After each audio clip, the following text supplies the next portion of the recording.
이제 하겠습니다. 우리 11장 전체를 다 읽으면 좋은데 9절 한번 읽어볼까요? 11장 9절. 11장 9절을 다 함께 한번 읽어볼게요. 여기 앞에 있어요. 시작. 청년이여 내 어린 때를 즐거워하며 내 청년의 날들을 마음에 기뻐하여 마음에 원하는 길들과 내 눈에 보는 대로 행하라. 그러나 하나님이 이 모든 일로 말미암아 너를 심판하실 줄 알라. 이게 전도서의 핵심 내용이에요. 전도서 1장부터 12장까지 제가 생각하는 핵심 내용은 이거예요. 마음껏 살아. 그러나 심판도 있어. 이거거든요. 그럼 마음껏 살아라고 해놓고 심판하시는 건 또 뭐야? 좀 이거 굉장히 모순이에요. 지금. 마음껏 살아. 그리고 심판을 하겠다. 이거는 모순 중에 모순이거든요. 마음껏 살아. 그리고 심판 없어. 이러면 얼마나 좋아. 아니면 심판이 있으니까 분명히 심판이 있다라는 것을 알고 정직하게 살으라. 뭐 율법을 지키면서 살으라. 뭐 이렇게 하면은 말이 맞는데 이거는 지금 모순된 두 가지의 명제가 충돌을 하고 있는 거예요.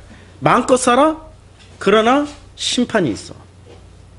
이걸 어떻게 해석을 해야 될까요? 마음껏 살으라고 해놓고 심판을 하시겠다라는 이런 그 성경의 의도는 전도자의 의도는 뭘까요? 12장에 보면은 이렇게 돼 있어요. 12장에 12장 7절에 흙은 여전히 땅으로 돌아가고 영은 그것을 주신 하나님께로 돌아가기 전에 기억하라. 이게 무슨 얘기예요? 우리는 둘로 구성되어 있죠. 사람은 육체는 흙으로 되어 있고 그리고 우리 육체 안에 뭐가 담겨져 있습니까? 하나님의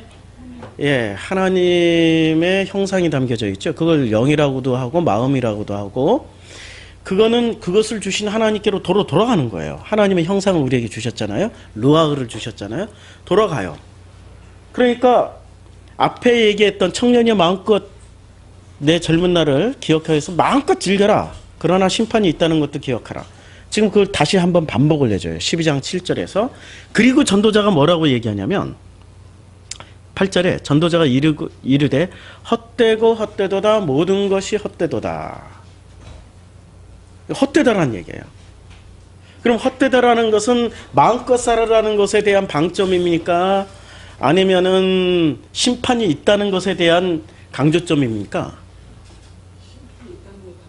심판이 있기 때문에 마음껏 사는 것도 헛되고 지금 둘 다 해당되는 거예요. 사실은 제가 질문을 일부러 그렇게 드렸지만 심판이 있기 때문에 마음껏 사는 것도 헛되고 또 마음껏 살지 못했기 때문에 심판받는 게 억울한 거야.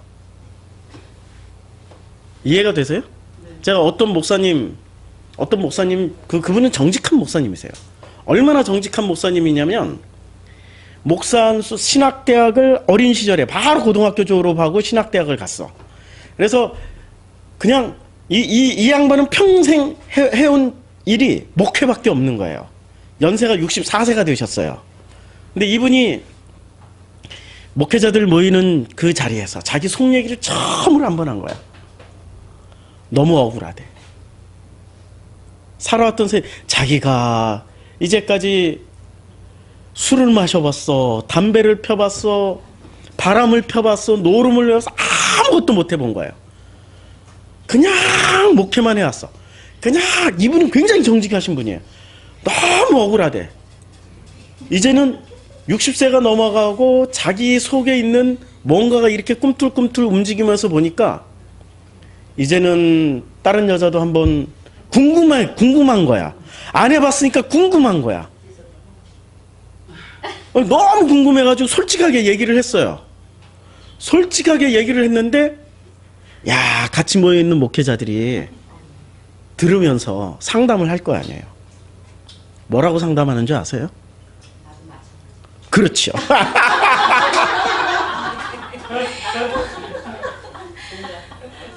나도 마찬가지라고 해야 자기 과거가 숨겨질 거 아니야. 나도 마찬가지라고 했지만은 실제로 그렇게 살았는지 아니면 온갖 짓을 다 하고 살았는데도 불구하고 자기가 그걸 숨기기 위해서 나도 마찬가지야 라고 얘기했을지도 모르는 얘기거든요. 이게 그러니까 하나님의 그 심판대 앞에 갔는데 마음껏 못 사는 거야. 그런데도 심판을 당하고 있어. 얼마나 억울해요? 헛되고 헛되다라는 말 안에는 지금 12장 8절에서 헛되고 헛되다라고 얘기할 때는 두 가지가 다 해당돼요. 마음껏 살다가 심판당하는 것도 헛되고 마음껏 못 살다가 심판당하는 것도 헛된 거예요. 심판이 있다라는 걸 기억하고 마음껏 못 살았어. 그 대표적인 게 어디서 나옵니까? 마태복음 7장에서 나오잖아요. 나는 평생 주님의 이름으로 귀신 쫓고 전도하고 주여 주여 했습니다. 기도하고. 그런데 결론은 어떻게 됐어요? 심판 당해버렸어요. 그럴 때 그 사람이 뒤돌아서면서 저 같으면 한마디 이렇게 얘기할 거야. 마음껏 살아버릴 것이. 에이씨 진짜 한 번도 못 누리고 그냥. 예. 예. 20대 30대의 황금기를 다 지나왔기 때문에 참 마음껏 살려고 그래도 그 느낌이 안 나죠. 예, 몸이 안 따라주지. 이게 지금 11장, 12장이 전도서의 지금 결론을 얘기하는 장이거든요. 전도서 전체의 결론? 그럼 전도서 전체는 지금 무엇을 얘기할까요? 코엘렛대를 중심으로 해서 코엘렛대가 드디어 12장 8절에서 등장을 하잖아요. 전도자가 이르되. 그 다음에 9절을 한번 보세요. 이게 지금 제가 이제 번역본을 바꿀게요. 번역본을 안 바꾸면 어떤 일이 벌어지면 수수께끼만 나와. 11장 1절에 너는 내 떡을 물 위에 던져라. 여러 날 후에 도로 찾으리라. 11장 2절 7에게나 8에게나 나눠줄지어다. 무슨 재앙이 땅에 임하는지 내가 알지 못함이라. 3절 구름에 비가 가득하면 땅에 쏟아지면 나무가 나무로나 북으로나 쓰러지면 그 쓰러진 곳에 그냥 있으리라. 4절 풍세를 살펴보는 자는 파종하지 못할 것이요 구름만 바라보는 자는 거두지 못하리라. 이해가 돼요? 세상에 아주 훌륭한 지금 시스템의 어떤 대단한 공통분모를 탁 뽑아가지고 얘기하는 것처럼 보이잖아요. 이해가 안 되죠? 그래서 번역본을 살짝 바꿀게요. 이게 지금 개역개정이 이렇게 번역되어 있는데 제가 어제 번역을 다 살펴보니까 새 번역이 훌륭하게 돼 있더라고요. 공동 번역, 새 번역 다 찾아봤는데 새 번역이 훌륭하게 돼 있는데 이렇게 돼 있어요. 돈이 있으면 완전히 뉘앙스가 달라요. 지금 새 번역으로 읽는 거예요. 11장 1절 돈이 있으면 무역에 투자해라. 여러 날 뒤에 너는 이윤을 남길 것이다. 확실히 다르죠? 돈이 있으면 무역에 투자해라. 여러 날 뒤에 너는 이윤을 남길 것이다. 2절 이 세상에서 내가 무슨 재난을 만날지 모르니 투자할 때는 7이나 8으로 나누어서 하라. 지금 이게 이렇게 읽으니까 이게 무슨 얘기야? 자기 인생에 대한 얘기예요. 심판이 있기 때문에 심판에 대한 대비를 하라는 얘기예요. 지금 결론이 심판으로 가는 거예요. 마음껏 즐겨. 그러나 심판이 있다는 걸 기억해. 12장 그 7절에서 뭐라고 얘기를 해요? 12장 7절에서 자 땅은 원래 땅은 흙으로 돌아가고 하나님이 주신 루아흐 하나님의 형상은 하나님께로 돌아간다. 7절에 번역이 확실히 다르지. 아까는 땅이라고 그랬는데 육체가 원래 왔던 흙으로 돌아가고 수미 하나님이 주신 수미 이게 루아흐가 그것을 주신 하나님께로 돌아가기 전에 내 창조주를 기억하라. 8절 전도자가 말한다. 헛되다. 이게 전도자를 이렇게 이제 각주를 달았어. 히브리어로는 코엘렛이고 설교자 또는 교사 또는 총회 인도자 이렇게 해놨는데 코엘렛이 제가 말씀드렸죠. 설교자나 교사나 총회 인도자가 되려면은 어마어마한 데이터베이스가 있어야 돼요. 그러니까 코엘렛대를 설교자나 전도자로만 이해를 하고 있으면은 9절에서 딱 걸려요. 9절에서 설명이 안 돼요. 이걸 데이터베이스로 이해를 해야 9절이 설명이 돼요. 자, 9절 10절에 보면 전도자는 이 코엘렛 때는 지혜로운 사람이기에 지혜로운 사람이에요. 맞죠? 전도만 하는 사람은 지혜로운 사람입니까? 전도는 누가 제일 잘해요? 종교적 열심을 가진 권사님들. 다른 말 몰라도 다 교회 가. 맨날 찾아가. 교회 가면 만사형통 소원상치 축복받아 문제 해결돼. 이런 사람이 전도 제일 많이 해요. 지혜자가 전도를 하면은 전도 못해. 제가 이렇게 이런 내용으로 사람들을 전도를 하다 보면 머리 아파 막 이러고 머리 아파 이런 벌써 방어벽부터 쳐버려요. 지혜자는 여기서 말하는 그러니까 코엘렛 때는 전도하는 사람이 아니에요. 우리 성경이기 때문에 전도자라고 번역했는데 이 사람은 그냥 지혜자야, 지혜자. 그래서 전도자는 뭐라고 얘기를 했어요? 9절에 지혜로운 사람. 전도자는 지혜를, 그럼 이 지혜를 어떻게 알게 됐죠? 데이터베이스가 존재하고 있었고 그 데이터베이스를 섭렵한 사람이에요. 우리는 성경에 보면은 에스라서를 읽을 때 에스라가 쓴 역대상, 역대하를 읽을 때 우리는 감탄을 좀 해야 돼요.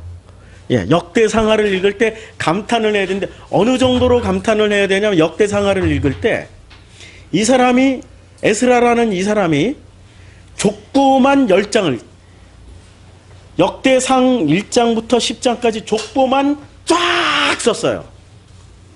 이름 하나를 써. 아담, 뭐 셋, 뭐 노아 뭐 이런 식으로 이름을 쫙 써내려왔는데 우리는 뭐 그러려니 아무 감정 없이 읽는단 말이에요. 절대. 이 사람이 그 이름 하나를 쓰기 위해서 아담에 대한 데이터베이스를 만들어 놔야 되는 거예요. 셋에 대한 데이터베이스가 있어야 돼요. 에녹에 대한 데이터베이스가 있어가지고 그것이 확증된 다음에 컨펌이 된 다음에 비로소 그거 이름을 쓸 수 있는 거예요. 그러니까 에스라는 일평생 포로로 끌려가는 순간부터 시작해 일평생 뭐만 했냐면 그 성경에 나와 있는 모든 자기네들의 조상 이름 연구를 한 대학자입니다. 대학자. 거기서 한 학자의 어마어마한 열정을 느껴야 돼요. 근데 그 어마어마한 열정이 표현될 때는 이름 하나만 딸랑 나왔어. 그러나 그 이름 뒤에는 뭐가 있어요? 데이터베이스가 존재한 거예요. 그게 에스라예요. 그 데이터베이스를 가지고 있었어요. 데이터베이스를 복원했던 사람이에요. 왜? 예루살렘 성전이 철저하게 박살나면서 뭐까지 같이 사라졌어요? 데이터베이스가 사라진 거예요. 성경에 관련된, 신앙에 관련된 데이터베이스는 예루살렘 성전에다 보관을 했겠죠. 증거가 어디서 나와요? 요시아가 성전을 보수 수리하다가 어디서 뭐가 나왔어요? 두루마기 성경이 나왔어요. 데이터베이스가 거기 성전에 관리되고 있었는데 그동안에는 아무도 그것에 관심이 없었어. 있는지조차도 몰랐어. 어디에 처박혀 있는지도 몰랐어. 그런데 그것을 찾아낸 거예요. 누가? 요시아가. 성전을 수리하다가 그 성전을 수리하다가 데이터베이스가 나와서 그것을 읽다가 전부 다 뒤집어지기 시작하는 거죠. 그렇게 데이터베이스가 있었고 그리고 성경이 기록됐다라고 보시면 돼요. 우리는 순서를 그렇게 기억하고 있어야 돼요. 근데 그 예루살렘 성전이 무너졌어. 데이터베이스가 사라진 거야. 그러면 성전이 무너진 자리에서 데이터베이스는 어떻게 복원을 해야 되는 거죠? 그걸 기억하고 있는 사람들한테 요시아 시대 때 그 신앙 회복을 하고 그다음에 언제 망했습니까? 시드기야 왕 때 망했죠. 여호와킨하고 시드기야 때 망했는데 요시아 때 그것을 기억하고 공부했던 사람들 그 사람들이 존재했을 거 아니에요. 끌려갔을 거 아니에요. 근데 시드기야 때 이것이 왜곡됐어요. 시드기야 때 어떻게 왜곡됐어요? 데이터베이스가 이게 이제 요시아 때는 이것을 복음으로 해석을 했다면은 시드기야 때는 뭐로 해석을 했으니까 이데올로기로 해석했죠. 민족주의 이데올로기로 해석을 했어요. 민족주의 이데올로기로 해석을 해가지고 어떻게 했어요? 전쟁하자고 한 거야. 아니에요. 전쟁하자고. 예레미야 요시아 때 복음을 받은 사람은 누구야? 예레미야 선지자는 어떻게 했어요? 전쟁하지 말고 항복하자고.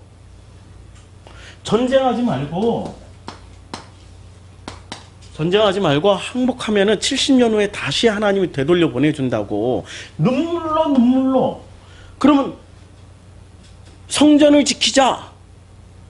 그리고 우리는 유대인이다. 하나님이 지켜주실 것이다. 하나님이 우리와 함께 하신다. 싸우자. 나가자. 전쟁하자. 이런 사람들이 지금 시드기야 파들이에요. 누가 진짜 이스라엘 민족을 사랑한 거죠? 예레미야예요.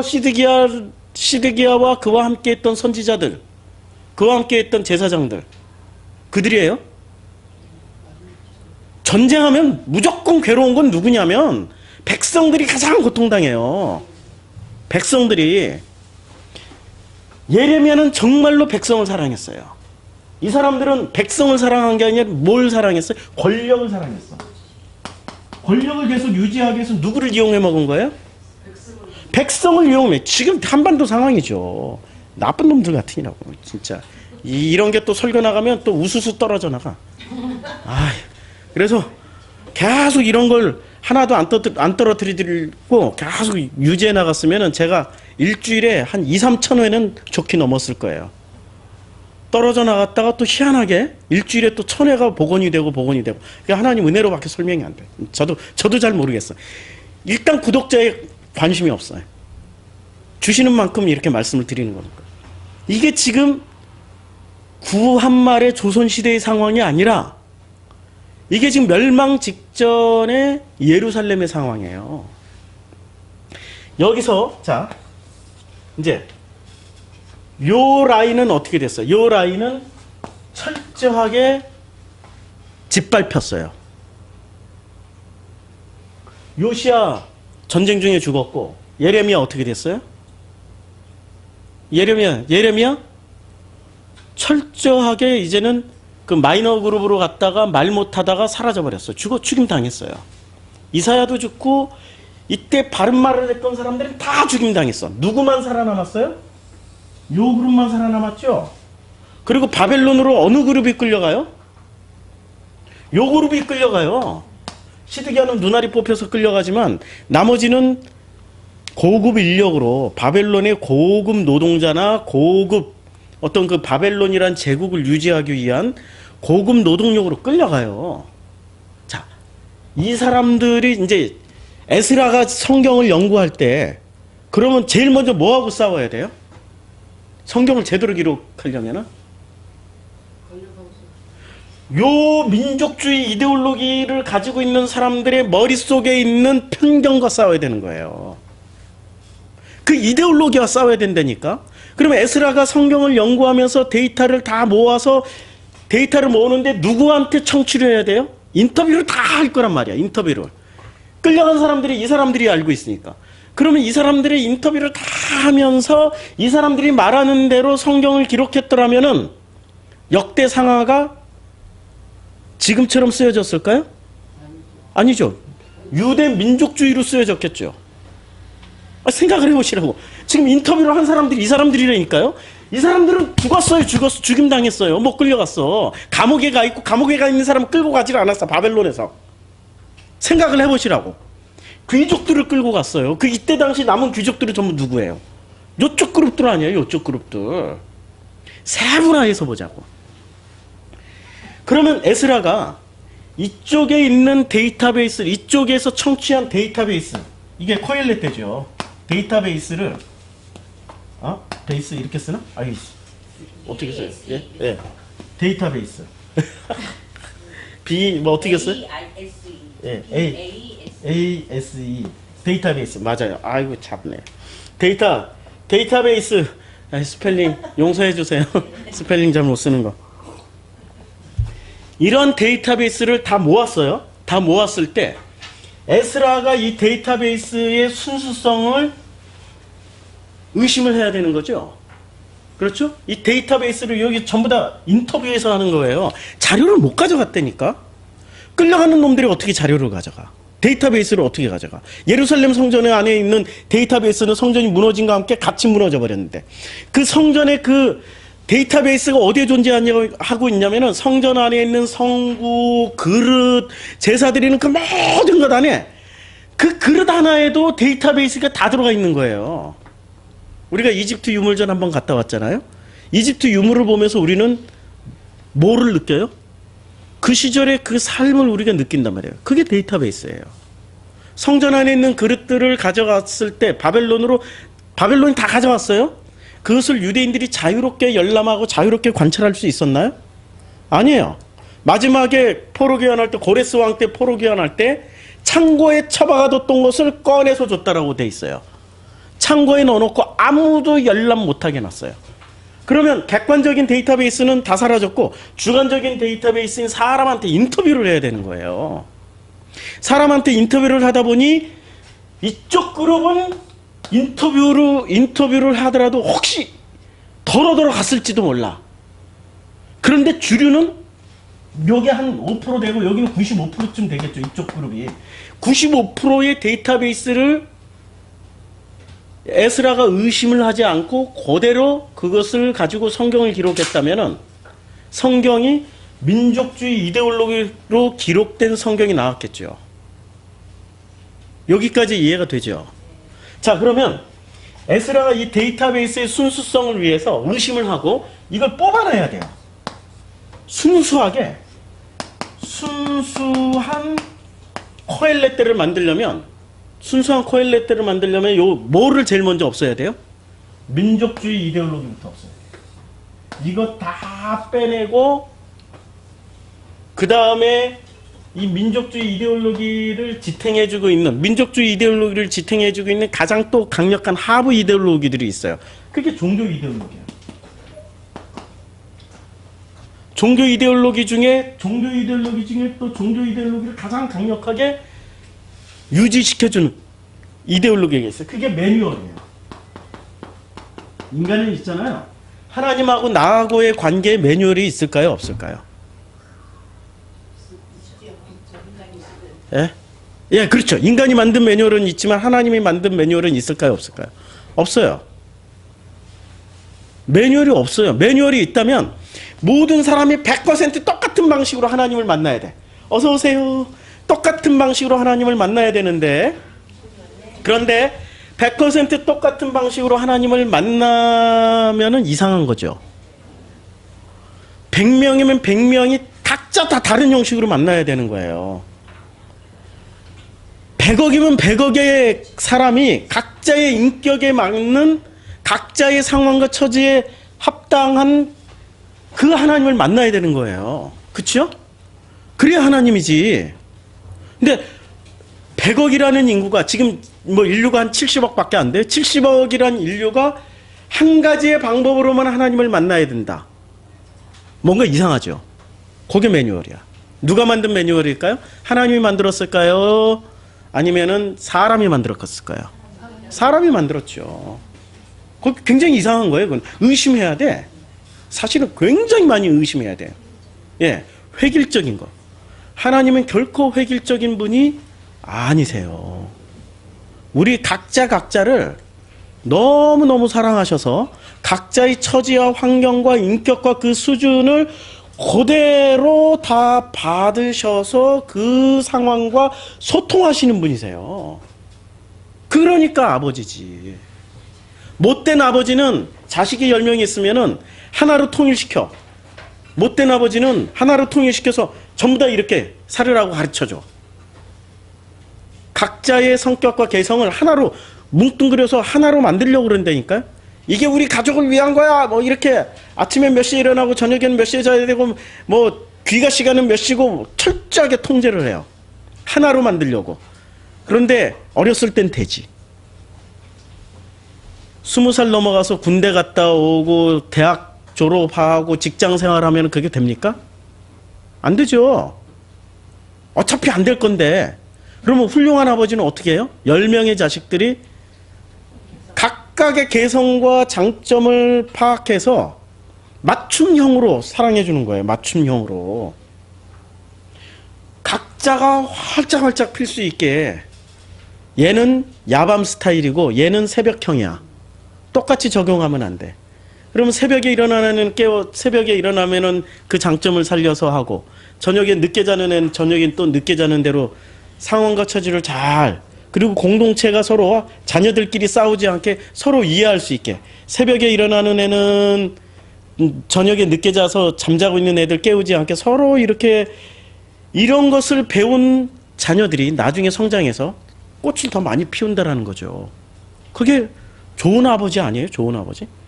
군대처럼 하나로 병영생활처럼 자녀들을 교육시키는 그런 아버지 통제하긴 쉬워. 그러나 나중에 그 아이들이 성장해서 자기 인생을 살아갈 성인이 되었을 때는 불행한 인생을 살아갈 수밖에 없어요. 그건 결코 좋은 아버지, 책임감은 다 할 수 있을지 몰라. 밥 먹여주고 재워주고 뭐 학교 보내주겠는 좋은 책임감은 다하는 그냥 책임감 강한 아버지는 될 수 있을지는 모르지만 지혜로운 아버지는 아니에요. 지혜로운 아버지, 우리 아버지는 지혜로운 아버지야. 우리 하나님은 지혜로운 아버지이기 때문에, 자, 이 지혜로운 아버지가 지금 우리를 만나고 있는데 그것을 그 에스라가 성경을 쓸 때 이제 인터뷰를 다 했단 말이에요. 다 했으면은 여기서 뭔가를 뽑아내야 돼. 지금 데이터베이스에서 순수한 걸 뽑아내야 돼. 그 순수한 게 뭐죠? 민족주의 빼고 종교 이데올로기 빼고 요 매뉴얼 빼고 종교를 지탱하는 최고의 하부, 이 하부 그 이데올로기는 뭐냐면 매뉴얼이에요. 사람은 매뉴얼대로 살면 편해. 매뉴얼대로 하면 성공하고 매뉴얼대로 하면은 승리해요. 그래서 우리들에게 한때 유행했던 책들 있잖아요. 성공하는 사람들의 7가지 습관, 뭐 성공하는 10가지 법칙, 성공하는 사람들의 5가지 엑기스, 매뉴얼, 이런 식으로 우리들은 매뉴얼을 잡기를 원해요. 매뉴얼에 따라가면은 장사도 되고 사업도 잘 되고, 매뉴얼대로 했더니 레시피대로 했더니 음식 맛이 좋아서 점점 더 손님이 많이 오고, 매뉴얼대로 하는 것이 너무 편한 거야. 매뉴얼대로. 그럼 매뉴얼을 하나 개발해서 그것을 또 팔아먹는 그런 사람들도 있고. 우리는 매뉴얼을 찾고 있는 사람들이. 그런데 하나님은 우리와 만날 때 매뉴얼대로 만나시나요? 그러면 큰일 나요. 그러면 의심해야 돼.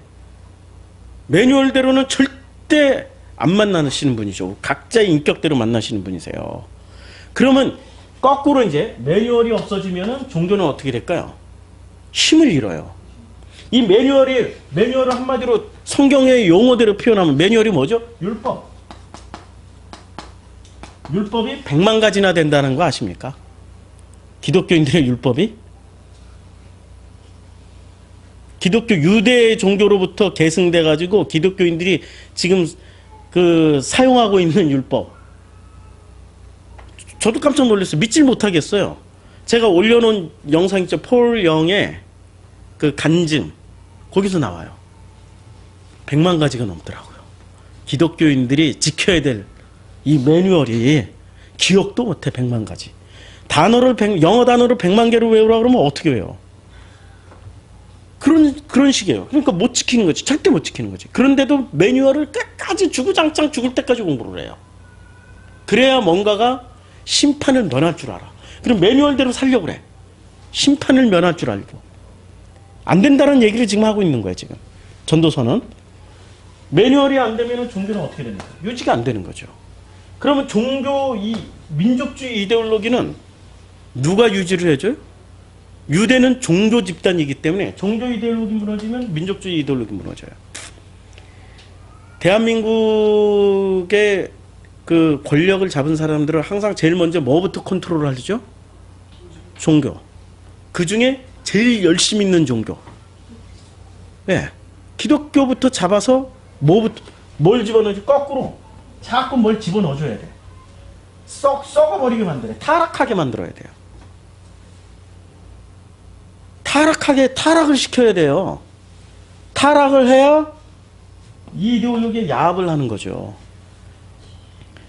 지금 타락을 안 한 예레미야는 죽임 당했고, 타락한 시드기야의 그 대제사장이나 선지자들은 야합을 했다니까. 이들이 다 예언해주고 다 제사 그렇게 드려주고 전쟁합시다 해. 우리가 반드시 이기리라. 하나님과 함께한다. 우리는 이긴다. 하나님 손에 붙이셨다. 이거 어디서 나와요? 열왕기상 마지막에 나오잖아요. 아합이 전쟁을 하기 위해서 시드기야, 그때도 시드기야가 나오잖아요. 시드기야와 그의 선지자 400명. 마지막 왕이 시드기야예요. 지금 같은 상황이라고 시드기야를 등장시킨 거예요. 지금 아합 왕 때 시드기야나 망하게 된 전쟁, 직전에 시드기야나 전쟁을 치러냈죠. 결국은 망했어. 그래서 시드기야를 등장시키는 거죠. 이러한 이데올로기 속에서 순수한 것을 뽑아내기 위해서는 에스라라는 학자는 어떤 방식을 써야만 했을까요? 어떤 방식을, 이 사람이 이걸 하기 위해서는, 그 역대상하를 쓰기 위해서는 어떻게 공부를 해야만 했을까요? 공부 무지하게 해야 되는 거죠. 자, 이 사람들은 민족주의 이데올로기를 가졌지만 실제는 뭐예요? 자기 기득권 유지죠. 권력 유지죠. 자, 기득권 권력을 유지하기 위한, 이게 이제 기본 동기는 이거야. 이 사람들이 지금 바벨론으로 끌려왔어. 바벨론은 지금으로 치면 뉴욕시예요. 뉴욕. 예루살렘에 초라한 데 있다가 지금 뭐 우리나라로 치면은 옛날에는 첩첩산중의 대명사가 무주구천동이었잖아요. 지금은 무주가 엄청 발전해서 참 말씀드리기가 거시기한데, 무주구천동이면 완전히 첩첩산중의 대명사였잖아요. 무주구천동에서 뉴욕 간 거예요. 필리핀에서 뉴욕 들어간 거야. 아프리카 정글에서 뉴욕 시민이 돼버린 거예요. 그러면 이 사람들이 가면은 거기에 적응 더 잘할까요? 이 사람들이 가면 더 잘할까요? 이 사람들은 권력지향적인 속성을 가지고 있기 때문에 빠르게 자리를 잡아가요. 뛰어나게, 아주 빠르게. 의사가 되고 변호사가 되고 거기에 그 CEO가 되고 과장이 되고 부장이 되고 아주 빠르게 10년, 20년 만에 빠르게 그냥 권력을 잡아가요. 바벨론이라는 사회는 우리가 생각하는 폭력적인 사회가 아니에요. 항복하고 들어오면은 똑같은 시민권을 줘버려요. 바벨론이라는 사회는. 왜? 거기는 그 제가 그림을 그렸죠. 자, 유목사회일까요? 농경사회일까요? 네? 유목사회일까요? 농경사회일까요? 네, 바벨론, 아시리아, 페르시아. 예? 유목사회죠. 자, 페르시아의 수도가 어디였어요? 수산성. 수산성에 살았던 대표적인 사람, 에스더. 수산성 가봤어요? 수산? 안 가봤죠? 전 가봤는데. 이란에 있어요. 허허벌판 사막이에요. 와, 예, 한여름에 갔어요. 7월달에 갔어요. 제일 더울 때. 섭씨 50도. 이거 한 바퀴 돌다가 이렇게 땡치기가 돼. 저절로 지쳐. 막 이 온도가 얼마나, 사막 한복판에, 아니 도대체 이 사막 한복판에다가 왜 이 거대 도시를 세웠지? 이해가 안 돼. 이해가.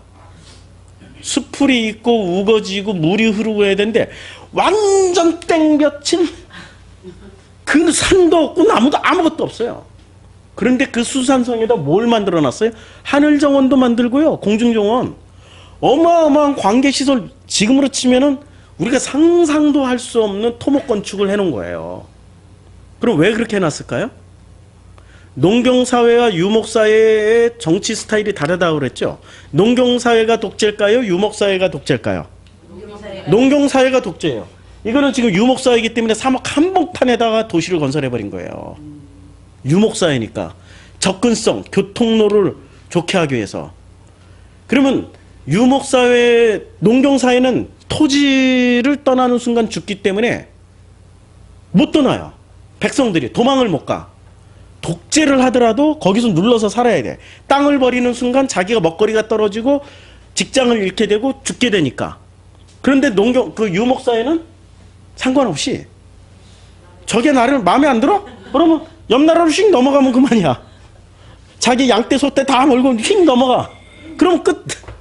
백성을 붙잡으려면은 이 백성을 붙잡으려면은 민주주의를 할 수밖에 없어요. 유목사회는. 지금 바벨론 이런 나라들이 특징이 유목 농경이야. 그 수도 주변으로는 농경이야. 유프라테스 강, 티그리스 강이 흐르기 때문에. 그러나 그 외에 대제국을 건설하려면 주변 국가 다 유목 국가예요. 그들을 정치하려면 어떻게 해야 돼요? 관대하게 너그럽게 받아줘야 돼요. 바벨론 관대하고 너그러운 정책을 썼던 사람들이에요. 시민권 다 줘버렸다니까. 하니발이 로마를 점령할 수 있었어요. 로마의 5만 군대를 박살을 내버렸어, 하니발이. 2만의 병력을 가지고. 그리고 하니발이 기다렸어. 바로 로마로 들어갔으면 로마를 점령할 수 있었는데 하니발이 뭘 기다렸냐면은 하니발이 기다리는 게 야, 로마가 저렇게 하면 스스로 내부 분열이 일어나가지고 박살날 것이다. 그리고 거기서 몇 달을 기다려버렸어요. 스스로 붕괴되기를 기대하면서. 근데 스스로 붕괴가 됐나요, 로마가? 붕괴가 안 됐어요. 왜? 그들은 놀랍게도 로마는 점령한 국가가 완전 항복하고 거기 완전 항복하면 시민권을 줘버렸어요. 누구한테? 이런 권력을 가진 사람들에게. 시민권을 주고 그들과 똑같이 대우를 해줬어요. 로마의 시민하고. 그러니까 로마의 시민이었던 그들이 하니발에게 도로 기어 들어가면 시민권이 박탈당해. 어떻게 얻은 시민권인데. 그리고 로마의 대제국의 맛을 봤는데. 그러니까 그들이 뭉쳐버린 거예요. 자, 바벨론이란 나라가 어떤 나라인지 설명하기 위해서 이렇게 역사를 얘기하는 거예요. 자, 바벨론은 어떤 나라였냐면은 몽땅 다 포용하는 거예요. 몽땅 포용했어요. 어느 종교든 다 포용했어요. 어느 종교든 다 포용했던 것이 어디서 나올까요? 다니엘에서 나오잖아요. 다 포용해줬더니 유대인들이 너무 잘 사는 거야. 그러니까 그곳을 통제하기 위해서 뭐를 했어요? 황제만이 신이다. 황제에게만 절을 해라. 이래버린 거 아니에요. 그리고 또 에스더에서 나오잖아요. 유대인들이 얼마나 그 짧은 시간 안에 권력을 잡았든지 유대인들을 죽도록 미워한 거야. 이 제국 내에 있던 사람들이.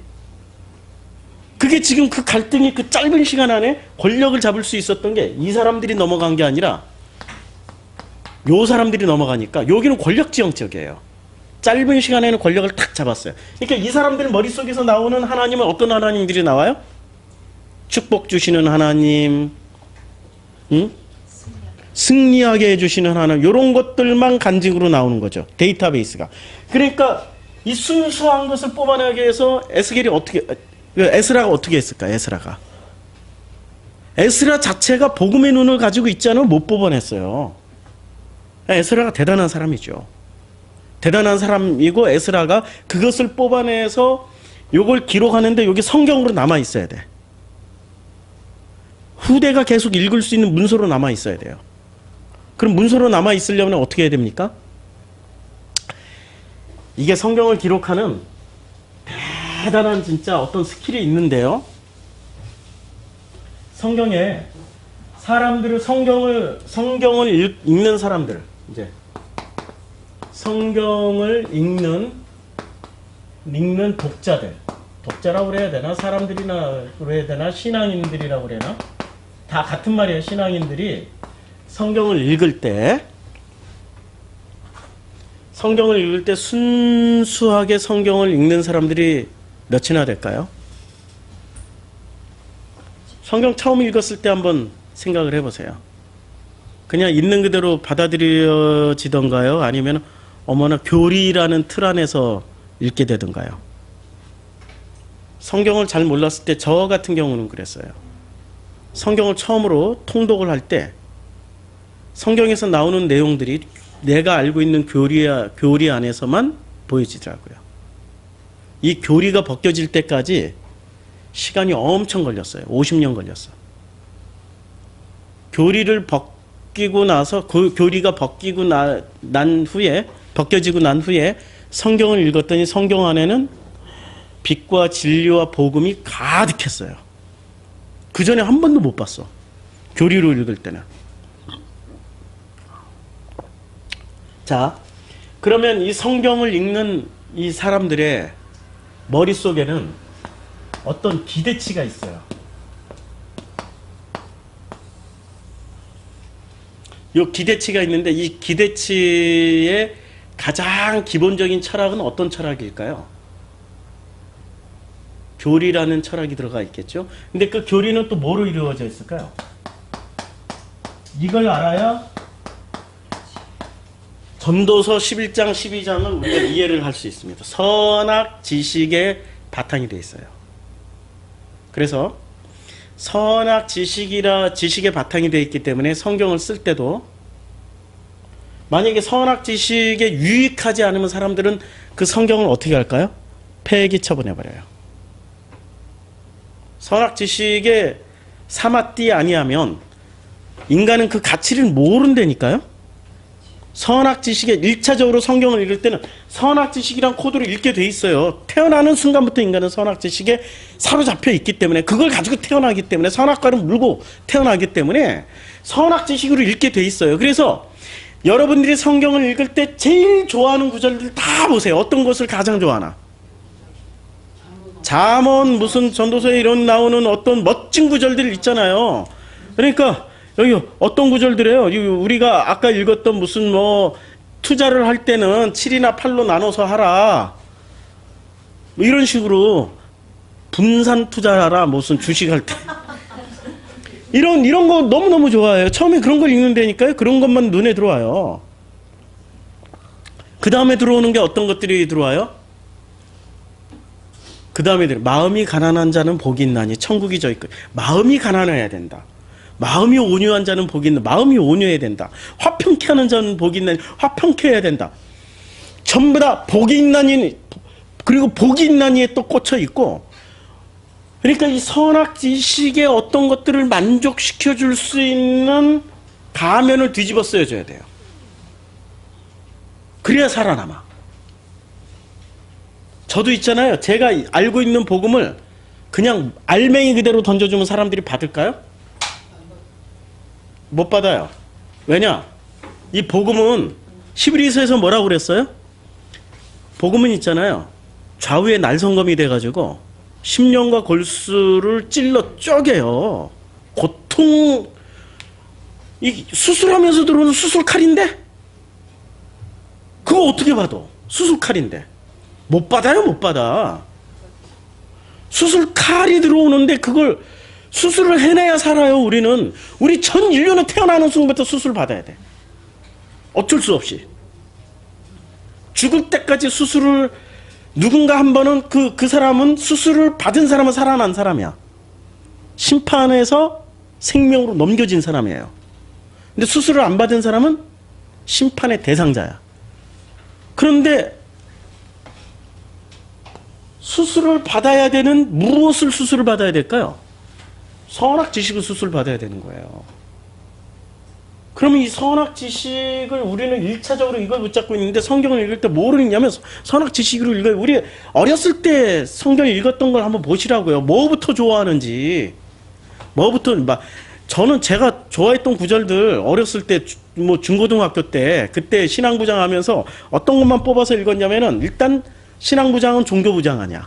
그러니까 기도회를 인도해야 되니까 뭐 내게 능력을 주시는 자에서 능치 못해 구하라, 기도하라, 간구하라, 뭐 이러면 다 주신다, 이런 것만 뽑아가지고 계속 그걸 읽어주면서 막 주여 주여, 어렸을 때 부흥에 인도했다니까. 신앙부장이니까. 우리는 어린 시절에 신앙생활을 그렇게 했잖아요. 나중에 그게 회의가 오기 시작했어. 목도 아프고 힘들고, 이게 맞나? 나도 변화가 되지 않는데 왜 이런 짓을 하고 있을까? 이런 것들이 차곡차곡 쌓여가지고 지금 이렇게 복음을 찾아가는 그 밑거름이 된 거죠. 그러니까 이 선악 지식이라는 게 딱 이제 내가 신앙부장이 아니고 내가 회장이 됐어.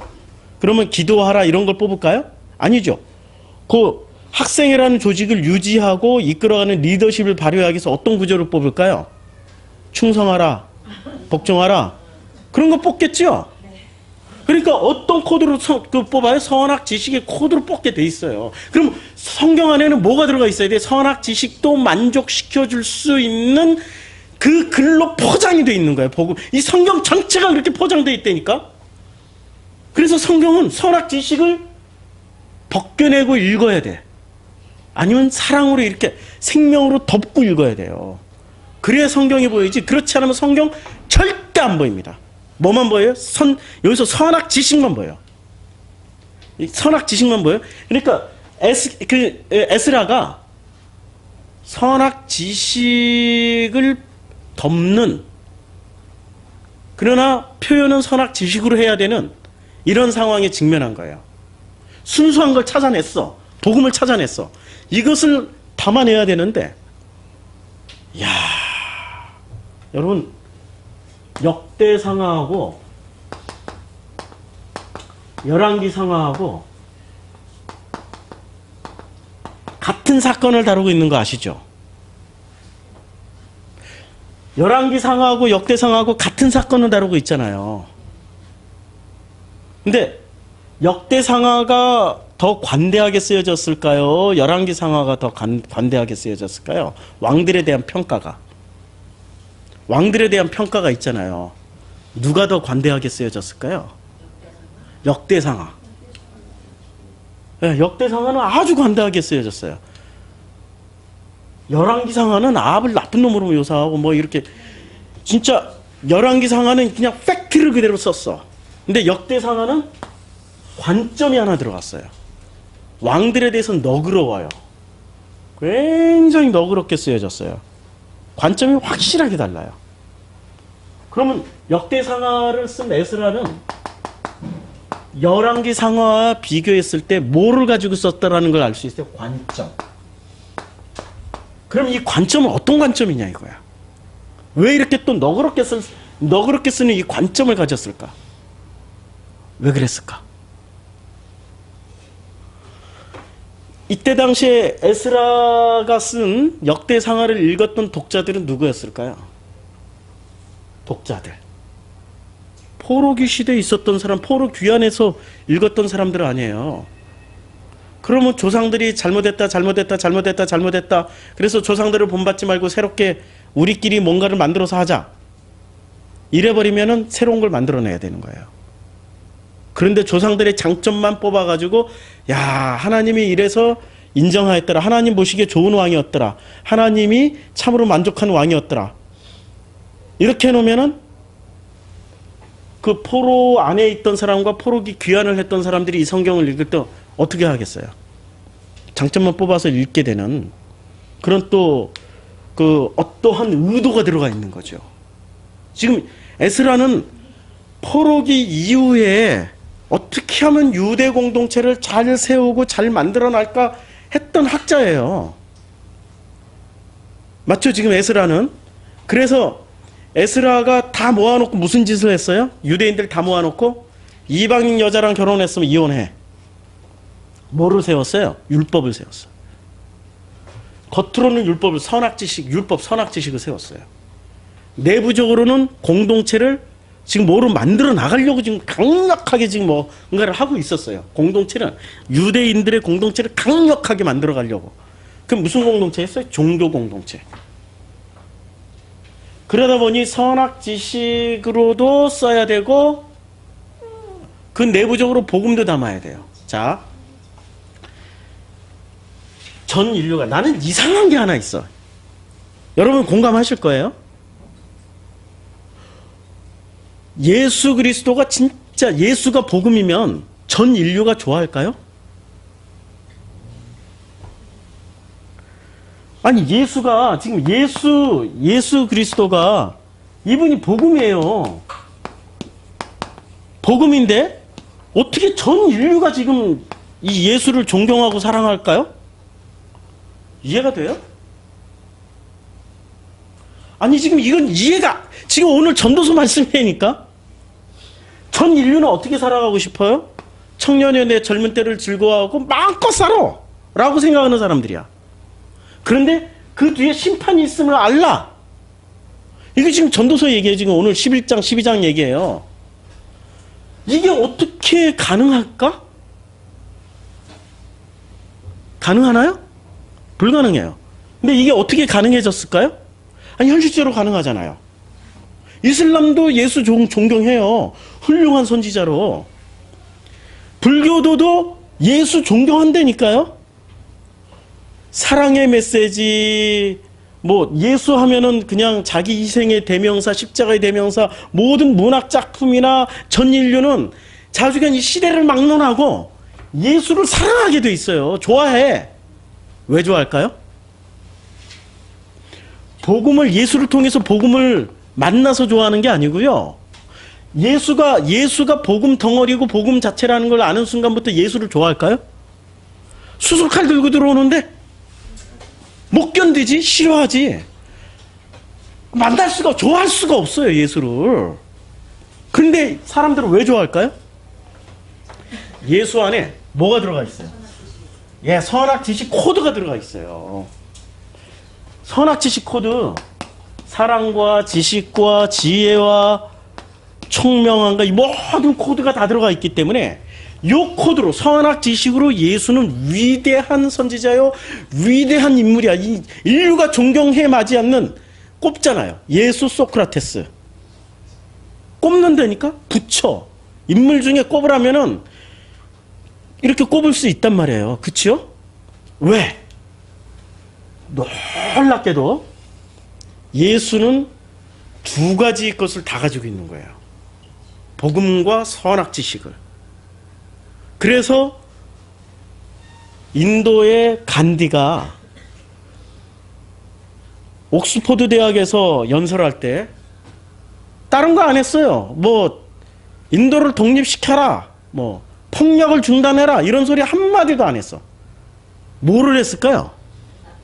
마태복음 5장부터 7장까지 다 그대로 읽어줘. 그대로 읽고 한마디 했어요. 이와 같이 살으십시오. 그게 기독교인들입니다. 그럴 때 간디가 읽어줬을 때는 어떤 코드로 읽어줬을까요? 복음이란 코드였을까요? 선악 지식이란 코드로 붙잡고 읽었을까요? 신앙인, 그러니까 구분 잘 하셔야 돼요. 이제까지 우리는 복음을 알기 이전에는 예수를 어떤 코드로 붙잡고 살아요? 선악 지식. 성경을 읽을 때는 전부 무슨 코드로 붙잡고 읽어요? 성경을 읽는 독자들은 먼저 선악 지식. 그러면 여기서 이제 11장 9절에서 뭐라고 얘기를 했어요? 그 11장 9절에서 청년이 내 젊은 때를 즐거워하고 마음껏 즐겨. 그러나 심판이, 하나님의 심판이 있다는 거 기억해. 그리고 8절에 뭐라고 그래? 그 7절에, 12장 7절에 육체가 원래 왔던 흙으로 돌아가 숨이 그것을 주신 하나님께로 돌아가기 전에 내 창조주를 기억하라. 심판이 있다는 얘기예요. 그러면은 이 말이 무슨 얘기일까요? 마음껏 살아. 심판이 있다. 그럼 심판은 어디에 해당될까요? 어느 코드에 해당될까요? 심판은 생명에 해당될까요? 선악에 해당될까요? 선악 지식. 그렇죠? 자, 심판은 선악 지식 코드예요. 이건 선악 지식 코드. 그러면 생명은 어떤 코드일까요? 생명은 예? 예. 생명은 이제 이건 그 심판한다. 그러면 생명은 아니 지금 그 청년이 내 마음껏 즐거워하라. 그거 어때? 하나님의 심판이 있다. 이거는 선악 지식 코드고 생명은 마음껏 살아야 해요. 마음껏 살아. 이게 지금 공존하고 있는 거예요. 에스라가 성경을 쓸 때, 그리고 복음서의 저자들이 성경을 쓸 때 요 두 가지를 반드시 염두에 두고 써야 되죠. 염두에 안 두면 성경은 어떻게 돼요? 폐기 처분된다니까요. 선악 코드에 안 맞으니까 우선 읽기에도 뭐 이런 형편없는 게 다 있냐? 이게 불교의 경전만 또 못하네. 야, 이게 힌두교의 경전만 또 못하다. 야, 이 조로아스트교의 경전만 또, 야, 더덕윤리 하나도 없네. 어쩜 이렇게, 야, 어쩜 이렇게, 야, 진짜 야다. 아가서가 어떻게 성경이고, 어떻게 여기 다말이 여기서 나오고, 다말이 어떻게 시아버지랑, 와, 어떻게 창렬, 이게, 그 누구죠? 그 가나안 땅에 들어갈 때? 예, 라하. 예, 기생 라합이 나오고, 야, 이게 어떻게 들어갈까? 이게 다 빼. 이렇게 나와요. 그런 걸 다 넣는 데는 굉장한 장치가 들어가야 되는 거예요. 인간은 선악 지식을 가지고 있기 때문에 성경도 자기네들이 취사 선택해요. 인간은 취사 선택한다니까요. 그러니까 요 한 구절에도 지금 한 구절 안에 굉장한 지금 그 논리가 들어가 있어요. 11장 9절에 젊은이요. 젊을 때 젊은 날을 즐겨라. 내 마음과 눈이 원하는 길을 따라라. 지금 마음과 눈이 원하는 길을 따라라. 이거 푸뉴마예요. 마음과 눈이 원하는 길을 따라라. 여기까지는 생명의 법칙이에요. 안녕하세요. 예. 여기까지는 생명의 법칙이고, 그 다음에, 예. 그리고 요 뒤에 다만 내가 하는 일은 이 모든 일에 하나님의 심판이 있다는 것만은 알아라. 여기까지는 선악지식의 법칙이에요. 요게 지금 두 개가 결합이 돼서 서로 사맞디 아니하는 거예요. 이제 이 구절 이해하시겠죠? 이것을 12장에 가서는 이렇게 해석을 한 거죠. 12장 7절에 육체가 원래 왔던 흙으로 돌아가고 숨이 그것을 주신 하나님께로 돌아가기 전에 내 창조주 기억하라. 그리고 전도자는 지혜로운 사람이기에, 전도자는 콜렛대를 가지고 있는 사람이고 그걸 해석하는 사람이라고 그랬죠. 지혜로운 사람이기 때문에 어떻게 했냐? 백성에게 자기가 아는 지식을 가르쳤다. 가르치는데 생명으로만 가르치면 이 사람들이 어떻게 될까요? 마음껏 살아 마음껏 살아 마음껏 살아 이렇게 해버리면 어떻게 할까요? 그렇죠. 타락하죠. 마음껏 살아라고 했다고 진짜로 마음껏 살아. 진짜로 마음껏 산다니까? 그게 지금 어디서 나타나요? 김성수 목사님 설교할 때 간증 나오잖아요. 자기 설교를 열심히 듣던 어떤 전도사가 자기 속에 감춰놨던 것이 다 드러나가지고 뭐를 해요? 막 밤마다 담배 피면서 게임만 하고 있더라는 거야. 사모가 찾아와가지고 김성수 목사 찾아와서 사모가 상담했다는 거 아니에요. 목사님 설교 듣고 나서 우리 전도사님이 타락했어요. 어떻게 하면 좋아요? 있잖아요. 복음을 잘못 들으면 사람은 타락하게 돼 있어요. 왜 타락할까요? 그 속에 결핍이 있기 때문에. 결핍이 다 채워줘야 돼.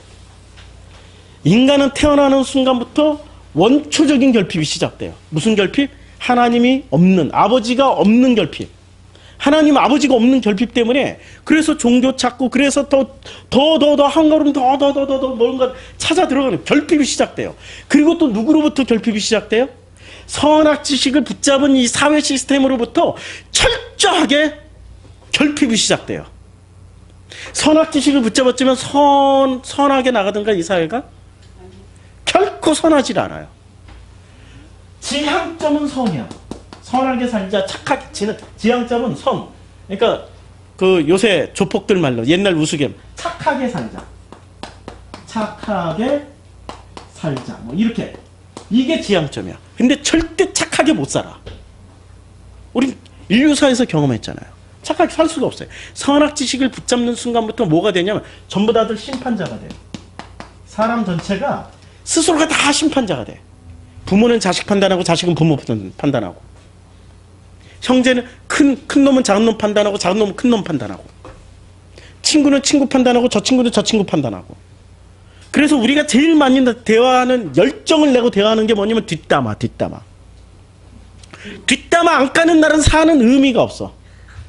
특히 대한민국이라는 이 좁아 터진 사회에서는 대한민국의 이 좁아 터진 사회에서 자리 하나 놔두고 인구는 수도 없이 많으니까 여기 올라갈 때마다 누가 이렇게 자꾸 떨어져 나가야 돼. 요만큼이 원래 요만큼 다 올라가야 되는데 요만큼이 깎여져 나가야 돼. 그러니까 이 깎여져 나가는 요 떨어뜨리는 방식으로 뭐를 써요? 뒷담화. 맞잖아요. 우리 사회 시스템이 그렇게 돼 있다니까요. 그래서 인류 사회에서 피라밋이 존재할 수밖에 없죠. 이 정점. 이거는 언제 이제 제가 전도서 때는 얘기를 못 하고 이거는 좀 더 발전하면 피라밋. 잠깐만 얘기하면 자 피라밋. 자 피라밋을 여기서 보면 삼각형이죠. 그렇죠. 근데 위에서 보면 어떻게 생겼어요? 사각형에 이렇게 점 있는 거죠. 그렇죠. 밑바닥에서 보면은 그냥 사각형이죠. 정사각형. 3, 4, 5. 하나, 둘, 셋, 넷, 다섯, 여섯, 일곱, 여덟. 이게 면이 많네. 예, 제가 숫자를 잘못 셌어요. 자, 예. 자, 사각형 가지고 여기 쭉 세우면 이렇게 세운다라는 거 알죠? 예. 이거 나중에 여기에 인류사의 모든 데이터베이스가 이걸로 다 모아지고 있습니다. 피라밋이. 전 세계적으로 피라밋 다 세우잖아요. 그게 성경의 교과서였다라는 거예요. 이걸로 다 설명할 수 있다라는 거예요. 복잡하면 몰라 사람들은. 심플해져야 돼. 근데 심플한 것에 머리 좋은 인간들이 선악 지식을 가지고 있는 인간들이 자꾸 뭘 덧붙여. 복잡하게 만들어놔야 자기네 권력을 유지하고 기득권을 유지할 수 있으니까. 자, 인간의 기대치가 그러면 지금 이 백성에게 자기가 아는 지식을 가르쳤는데 뭐로 가르쳤어요? 그는 많은 잠언을 찾아내서 연구하고 정리하였다. 왜 잠언을 찾아서 가르치고 연구하고 정리를 했을까요? 지금 뭐부터 가르쳤어요? 그렇죠. 코엘렛 때. 이걸로 가르쳐야 알아들어요. 덜컥 생명부터 주면 겁나서 못 받는다니까요. 무서워서 거부해요. 테스트 한번 해보세요.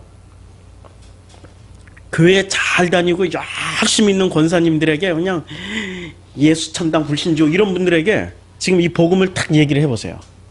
그분들이 받아들이나 거부하나? 그렇죠. 그런데 복음을 얘기하지 않고 선악지식을 얘기해 보세요. 그들이 원하는 말대로 예수 천당 불신지요. 맞아. 예수가 모든 코드지. 그래 맞아. 야 예수만이 전부야. 맞아. 이러고 그들이 원하는 그들의 코드대로 계속 예수를 설명하면은 들어요. 자기의 이데올로기하고 맞으니까. 그러다가 슬쩍슬쩍 생명을 복음을 얘기를 해주면은 더러더러 들을지도 몰라. 더러더러 어쩌다가. 그러니 지금 이 코엘렛 때 이 그 데이터베이스가 얼마나 고심을 하겠어요. 지금 성경 이걸 이 데이터 전도서를 쓰기 위해서 얼마나 고심을 하는 흔적이 여기서 나오는 거예요 지금. 자 10절 전도자는 기쁨을 주는 말을 찾으려고 힘썼으며 기쁨을 주는 말은 선악일까요? 생명일까요? 선악. 그렇죠. 그들이 기뻐하는. 그 다음에 참되게 사는 길을 가르치는 말을 찾으면 그것을 바르게 적어 놓았다. 전했어요? 적어 놨어요? 그냥. 그러면 이게 참되게 사는 길은 뭐죠? 복음. 생명. 이야. 지금 이게 어마어마한 갈등과 싸움의 장면들입니다. 이걸 평범하게 읽으면 전부 다 우리는 뭐로 읽게 돼요? 선악지식으로. 야 멋진 말이네. 훌륭하네. 우리도 본받자 따라하자. 이런 식으로 읽게 된다는 얘기예요. 지금 이 구절 안에는 생명과 선악의 치열한 이걸 어떻게 조화롭게 코엘렛 때 데이터베이스를 가지고 있고 복음을 해석한 이 사람은 어떻게 전할까? 이게 지금 최고의 숙제가 되어버린 거예요. 그럼 이 숙제가 지금 누구의 일일까요? 그게 바로 우리들 얘기예요. 우리들 얘기. 복음을 알고 있는 우리들 얘기예요. 그래서 지혜는 뭐죠? 지혜는 그들이 원하는 대로 얘기해 주는 거예요. 그러나 그 속에 뭐가 있어야 되는 거예요? 말로 전하라는 거예요. 그냥 글 적어놓고 그렇게 살으란 얘기예요. 지금 살으라고. 야 어제 우리 나눔 시간에 귀중한 게 있었습니다. 아니 그냥 우리가 행복하고 기쁜 걸 봐야 사람들이 따라올 거 아니야. 복음을 한다고 얼굴 그냥 우거지 상하면서 무슨 철학자처럼 이러고 다니고 누가 그 프로시쿠마에 오겠어요. 누가. 그게 핵심이에요. 예수가 설교로 사람들을 따르게 만들었나요? 그냥 살면서 삶으로 따르게 만들었나요? 복음은 있잖아요. 복음은 알면 알수록 말은 줄어들고 뭐만 살게 돼요? 삶으로 살아나게 돼 있다니까요. 그게 핵심이에요. 지금 이게 그래서 참되게 사는 길을 가르치는 참되게 사는 길이라고 그랬어요. 그 말을 찾으면 그것을 바르게 적어 놓았다. 11절 지혜로운 사람의 말은 찌르는 채찍 같고. 자, 왜 찌르는 채찍 같을까요? 그렇지. 좌우의 날성검이니까 심령과 골수와 우리의 영과 혼과 육을 다 찔러 쪼개서 수술을 들어오니까 고통스러워요. 이게 복음은 지혜로운 사람은 이게 누가 코엘렛 때 지금 이 코엘렛 때를 전도자라고도 번역하고 막 지혜로운 사람이라고 번역하고 지들이 마음대로 코엘렛 때. 이 코엘렛 때는 이런 사람이었어요. 자, 두 가지로 지금 전하는 거예요. 찌르는 채찍 같지만 수집된, 잘 보세요. 수집된 잠언은 잘 박힌 목과 같다. 이게 무슨 얘기예요? 수집된 잠언이야 이거는. 잠언은 뭐죠? 선악지식은 잘 박힌 못이야. 한번 딱 들어가면 빠져요, 안 빠져요? 안 빠져요, 안 빠져. 그것을 잠언에서 뭐라고 얘기해? 미련한 사람은 미련이 벗겨지게 하기 위해서 절구에 넣어놓고 머리를 넣어놓고 공이로 빻아도, 그것도 쇠공이야. 쇠로 된 공이로 빻아도 미련이 안 벗겨져. 그걸 똑같은 얘기하고 있는 거예요. 잠언, 이 선악지식이 한번 딱 박히면 있잖아요. 안 빠져요. 잘 박힌 못이라서 그거 빼려면은 어떻게 됩니까? 빼고 나서도 흔적은 남아있어. 대가지불을 해야 돼. 그런데 놀랍게도 이 모든 것은 누가 줬어요? 그러니까 에스라가 쓸 때도 선악지식 안에 복음을 담아야 되고, 복음서 저자들이 쓸 때도 선악지식이라는 옷 속에 복음을 담아서 전해준 거예요. 그래서 성경을 읽을 때는, 그래서 우리가 복음으로 보려면은 내 안에 있는 선악 코드와 성경에 있는 선악 코드가 탁 맞아떨어질 때 행복하게 있는 사람은 심판당하는 사람이고, 내 안에 있는 연약한 자아와 성경 안에, 복음서 안에 기록되는 하나님의 그 사랑과 만나는 사람은 마음껏 삶을 누리게 되는 사람이 되는 거죠. 그래서 삶으로 얘기하는 거예요. 복음은 삶으로 살아가는 거예요. 어제 멋진 글 우리 밴드에 올려주신 분이 있어가지고 읽어보니까 이런 내용이더라고요. 그 종교와 상관없이 그냥 자기가 힘 닿는 데까지 열심히 살으라고, 열심히 살아보라고. 오늘 전도서 내용 아니야. 열심히 살으라고. 그러다가 힘에 부딪히면은 넘어지기도 하고 쓰러지기도 하고 깨지기도 하고 터지기도 하면서 뭐를 배워요? 인생을 배운다니까. 삶을 배운다니까. 이미 넘어지고 터지고 깨지는 그 상황이 뭐예요? 심판 당한 거라니까. 그럼 누가 심판했어요? 하나님 심판했다라고 말하지 말아요. 누가 심판해요? 선악지식 시스템을 심판한 거야. 거기서 구원해 줄 수 있는 유일한 분은 누구예요? 선악지식 시스템을 만든 그 안에서 살아가고 있는 인간들은 절대 구원 안 해줘. 사랑도 안 해줘. 우리가 얘기했잖아요. 휴먼시아 아파트에 사는 거지들. 걔네들은 출입구도 걔네들이래. 그분들은 출입구 따로 만들어가지고 별도로 분리하고, 아니 같은 한국 사람인데 무슨 백인이 흑인 취급하듯이, 인종차별하듯이 지금 대한민국 사회에서 버젓이 일어나고 있는 이런 일들이 벌어지고 있단 말이에요. 있을 수 있는 일이 아니죠. 있으면 안 되는 일이죠. 선악지식을 가진 사람들은 그렇게 살아가요. 왜냐면 내 선악이 너희들보다 더 뛰어나다는 것을 차별화를 시켜야 돼. 안타까운 일이죠. 그런데 그 안타까운 것은 누가 구원을 해줘요? 그 안타까운 상황에서. 그들은 계속 심판할 거예요. 선악지식 시스템은 끝까지 심판해. 누가 그 심판에서 꺼내줘요? 하나님 아버지밖에 없는 거예요.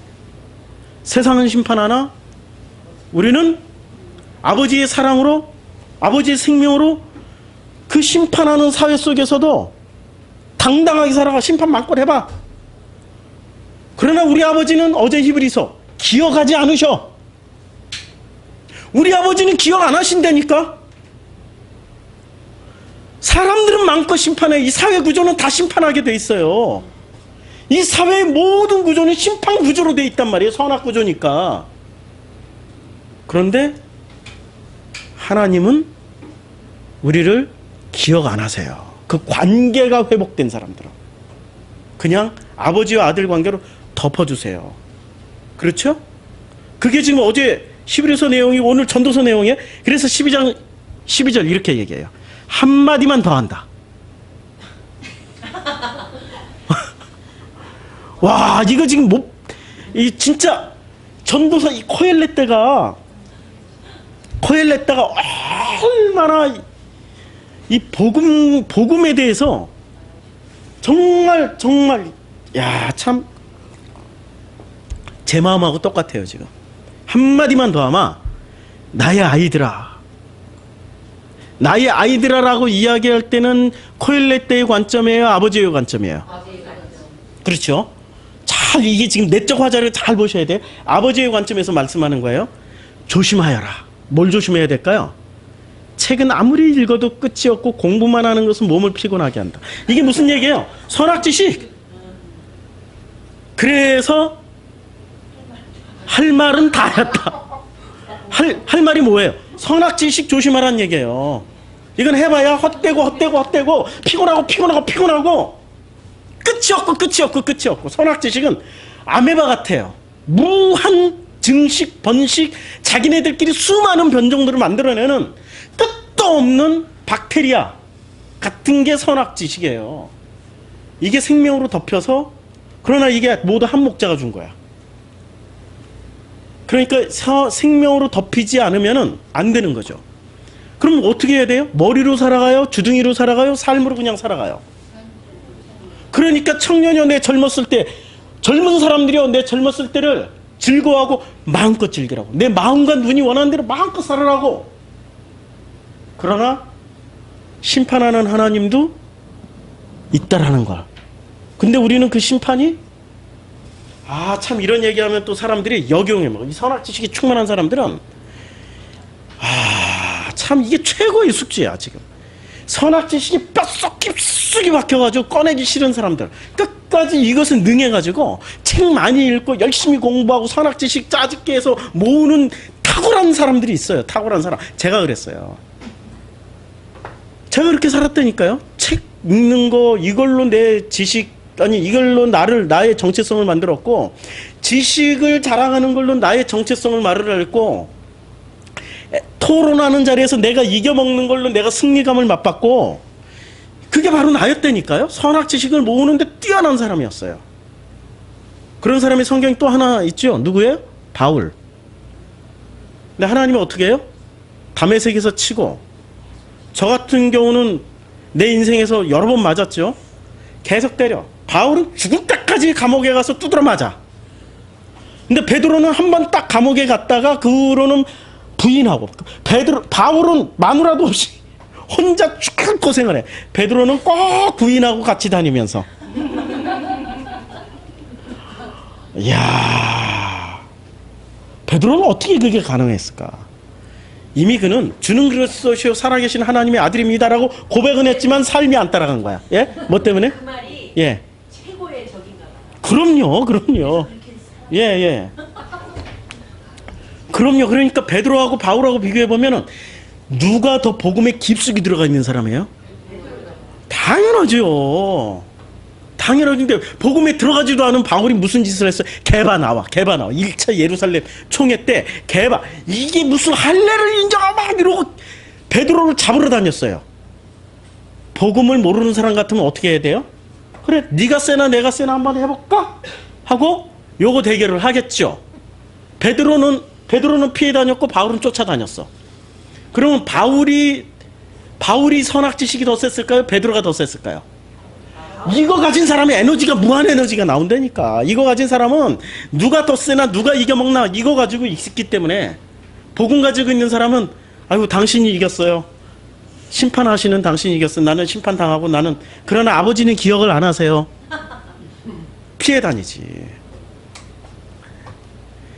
이게 그래서 이 바울처럼 되자. 저도 그렇게 바울처럼 살자고 그랬는데 나중에 보니까 바울처럼 살고 있는데 후회가 막심해요. 이제 바꿔야지. 베드로처럼 살자. 베드로는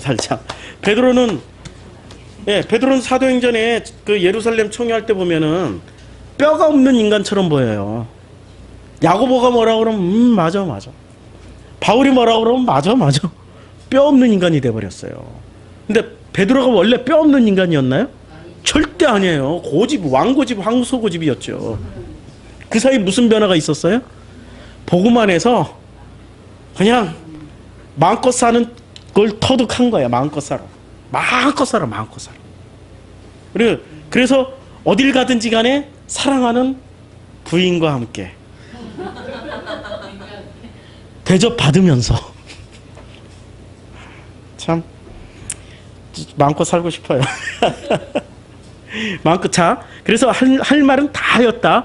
결론은 이것이다. 결론이 뭘까요? 하나님을 두려워하여라. 그분이 주신 계명을 지켜라.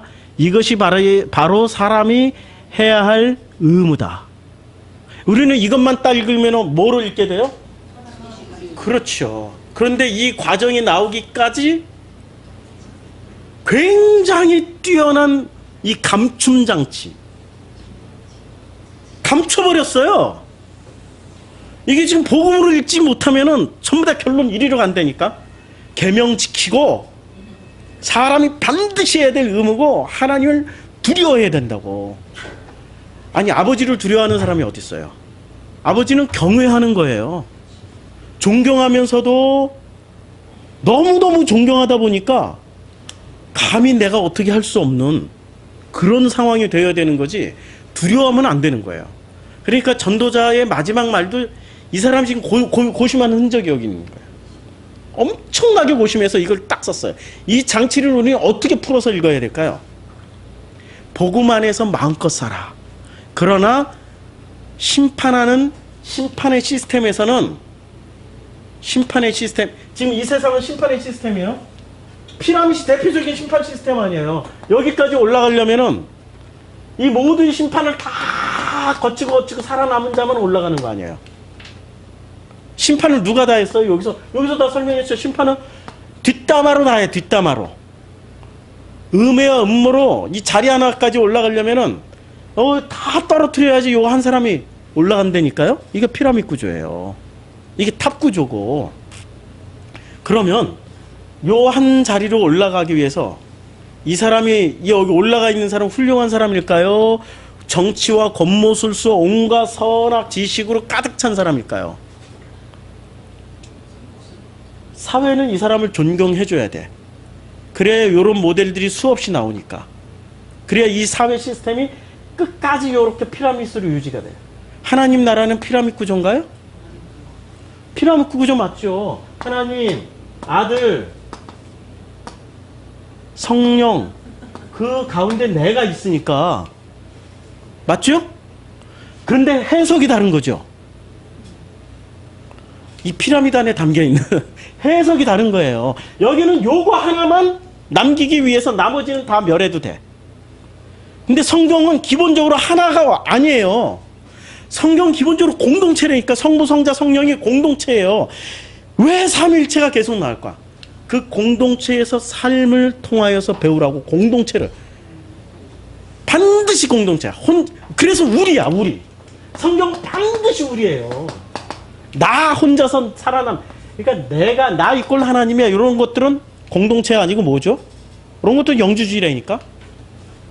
요 가묘하게 이용해 먹는. 우리는 전부 다 우리야. 그냥 우리야. 우리 이렇게 다 합쳐져가지고 이게 우리라는 얘기예요. 자, 여기까지 올라가서 그래서 명함을 제가 받잖아요. 어디 CEO, 뭐 어디 장관, 뭐 어디에 성공한 명함을 딱 받으면은, 야, 저는 요 시스템을 생각하면서 이 사람이 얼마나 많은 것들을 떨어뜨리고 베스트 오브 더 베스트가 됐을까. 이 선악 시스템에서. 그 뒷모습이 보이니까 참 측은하고 안타깝고 애처로워요. 참 측은하고 안타깝고 부러울 게 하나도 없는 거예요. 이 사람은 여기 올라가기까지 심판을 잘한 거야. 남들을 떨어뜨리고 올라가야 되니까. 칭찬하고 너부터 올라가 해서 올라간 사람 한 사람도 없어요. 너 다 끝나고 그 다음에 내가 할게. 또 누가 올라와. 그럼 너 다 끝나고 내가 올라갈게. 그러다 보면 늙어 죽었더라. 늙어 죽기 전에 여기 올라가려면 누군가를 떨어뜨리고 올라가야 된단 말이에요. 떨어뜨리는 도구가 뭐였죠? 선악지식. 판단하고 심판하고 잘라버리는 일을 했어요. 이 사람이 여기 올라가기까지 무슨 짓을 한가요? 하나님 되매의 자리에 서 있는 거예요. 심판자의 자리에 서 있어요. 우리는 요 시스템 속에서 살아가고 있어요, 지금. 그런데 걱정하지 말 거는, 우리는 요 시스템 속에서 살아가지만 아버지 하나님, 아들 하나님, 성령 하나님 가운데 내가 요 속에 들어가 있어요. 올라갈 필요도 없고 내려갈 필요도 걱정 안 해도 되고. 누구와 함께 살아가요? 그렇죠. 그런데 이런 시스템 속에서 살아가기 때문에 우리는 늘 판단당하고 정죄당하고 심판당해요. 그러나 그것을 두려워하지 마요. 두려워하지 마. 그래서 12장 4절. 하나님은 모든 행위를 심판하신다. 선한 것이든 악한 것이든 모든 은밀한 일을 다 심판하신다. 이미 이 사람들은 심판을 하고 있어요. 심판하는 대로 심판하고 우리는 심판당하는 대로 심판당해요. 자, 여기서 심판 다 당했어. 그럼 더 세상은 심판하지만 하나님 우리를 심판 안 하세요? 그런데 이 이후에 여기까지 올라간 사람들은 이후에 이 사람은 심판을 다 하고 올라간 사람이에요? 나중에 심판한 그대로 어떻게 돼요? 그렇죠. 그래서 주님이 뭐라고 그래요? 예수님이 비판하지 마. 그 심판이잖아요. 비판하는 그대로 너희가 그대로 비판 당할 거야. 이게 지금 이 구조를 얘기하는 거예요. 전도서가 지금 전도서 하는 얘기를 잘 들어보니까 예수의 얘기죠. 예수가 하셨던 말씀이에요, 지금. 우리가 이것을 해석을 못했을 때라면. 그러면 전도서를 또 이런 것도 있어요. 전도서를 또 이런 선악 지식으로 읽으면 이렇게 11장 1절. 돈이 있으면 무역에 투자해. 여러 날 뒤에 그게 이윤이 돼서 재투자가 했기 때문에 이윤이 돼서 되돌아올 거야. 투자 많이 하라니까. 선악 지식으로 그러니까 야, 투자해야 되는구나. 2절. 이 세상에서 내가 무슨 재난을 만날지 모르니까 투자할 때는 분산 투자해야 돼. 7이나 8으로 분산 투자. 복음을 모르면은 이것을 전부 뭐로 지금 취해요? 잠언으로. 잠언으로. 그러니까 이것을 잠언으로 써놨다라고 지금 전도자가 얘기하잖아. 뭐라고 썼어요? 자, 지혜로운 사람의 말은 찌른 채찍 같고 수집된 잠언은 잘 박힌 목과 같다. 그래서 전도자는 기쁨을 주는 말을 찾으려고 힘썼다. 그래서 그는 어떻게 했어요? 그는 많은 잠언을 찾아내서 연구하고 정리하였다. 성경 어디를 읽더라도 우리는 일차적으로는 선악 지식으로 읽게 됩니다. 그러나 그 선악 지식이라는 그릇 속에 담아놓은 보화를 찾아야 돼요. 전도서는 그것 찾으라고 지금 얘기하는 거예요. 그것 찾으라고. 그게 코엘렛더라고. 놀라운 거죠? 전도서는 이제 오늘 11장, 12장까지 한 방에 끝냈고 다음 주에는 총정리, 총정리하는 그런 시간을 갖죠. 전도서와 잠언과 아가서와 이 뒤에 있는 이 지혜서들을 다 모아가지고 한 방에 다 총정리하는 걸로 이제 끝내겠습니다. 전도서 강의가 여러분들에게 많이 유익했으면 하는 바람입니다. 그래서 유익하는 것을 다시 한번 확인시켜주기 위해서 11장 1절, 2절, 3절은 무슨 얘기일까요? 돈 있으면 무역에 투자해라. 여러 날 뒤에는 너는 이윤을 남길 것이다. 선악 지식에 투자하라는 얘기예요.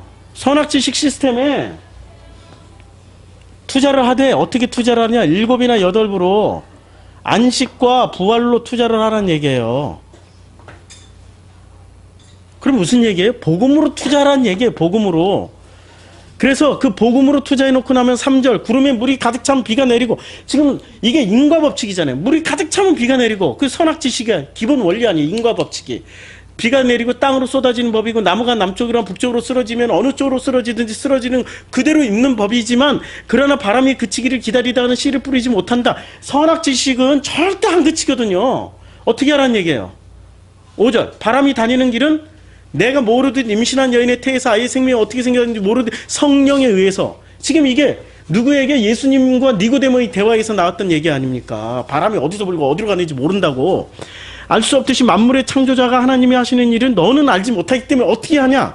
선악 지식 속에 들어가 있으면 창조주가 하는 일을 절대 알지 못해요.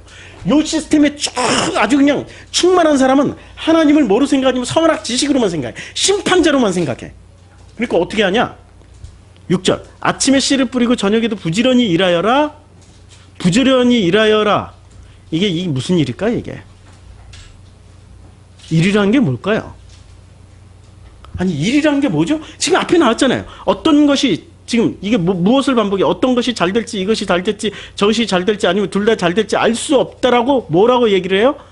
1절, 2절. 이 세상에 내가 무슨 재난을 만날지 모르니까 투자할 때는 7이나 8으로 나는 여러 날 뒤에 너는 이윤을 남길 것이다. 이 얘기 아니에요, 지금?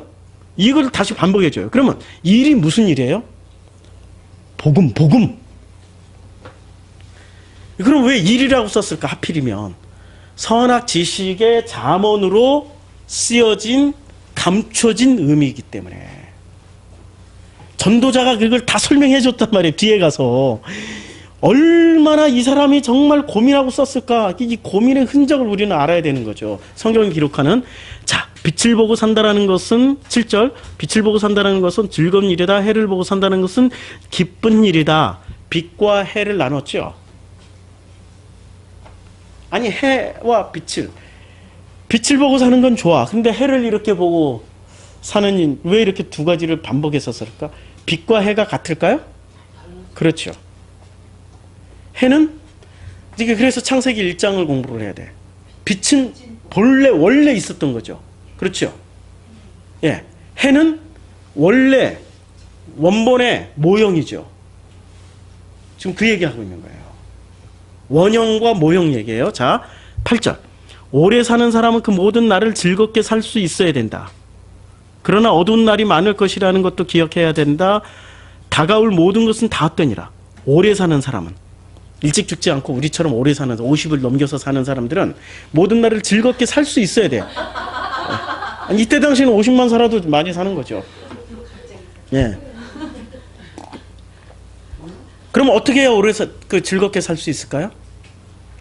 이 구절에 나오잖아. 젊은이여 젊었을 때 내 젊은 날을 즐겨라. 내 마음과 눈이 원하는 길을 따라서 그렇게 살아라. 이게 즐겁게 사는 거예요. 근데 이렇게 되려면 어떻게 돼요?